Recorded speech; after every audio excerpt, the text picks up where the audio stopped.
សេចក្តីជូនដំណឹងរបស់ធនាគារជាតិនៃកម្ពុជាស្តីពីអត្រាប្តូរប្រាក់គោល Indicative Exchange Rate រវាងរូបិយប័ណ្ណផ្សេងៗជាមួយប្រាក់រៀលប្រចាំថ្ងៃទី16 ខែមិថុនាឆ្នាំ2025អត្រាផ្លូវការ 4,800 រៀលក្នុង1ដុល្លារអាមេរិក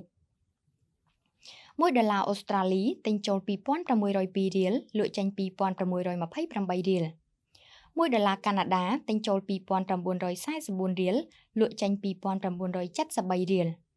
1ហ្វ្រង់ស្វីសទិញចូល 4,938 រៀលលក់ចេញ 4,988 រៀល1យ៉ន់ចិនទិញចូល 558 រៀលលក់ចេញ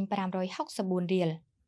1អឺរ៉ូទិញចូល 4,627 រៀលលក់ចេញ 4,673 រៀល1ផោនអង់គ្លេសទិញចូល 5,437 រៀលលក់ចេញ 5,492 រៀល1ដុល្លារហុងកុងទិញចូល 511 រៀលលក់ចេញ 516 រៀល100វ៉ុនកូរ៉េទិញចូល 293 រៀលលក់ចេញ 296 រៀល1បាតថៃទិញចូល 124 រៀលលក់ចេញ 125 រៀល1000ដងវៀតណាមទិញចូល 154 រៀលលក់ចេញ 155 រៀលអត្រាប្តូរប្រាក់គោល Indicative Exchange Rate រវាងរូបិយប័ណ្ណផ្សេងៗជាមួយប្រាក់រៀលប្រចាំថ្ងៃទី16 ខែមិថុនាឆ្នាំ2025ដែលនាងខ្ញុំបានជម្រាបជូននៅពេលនេះចប់តែប៉ុណ្ណេះសូមអរគុណ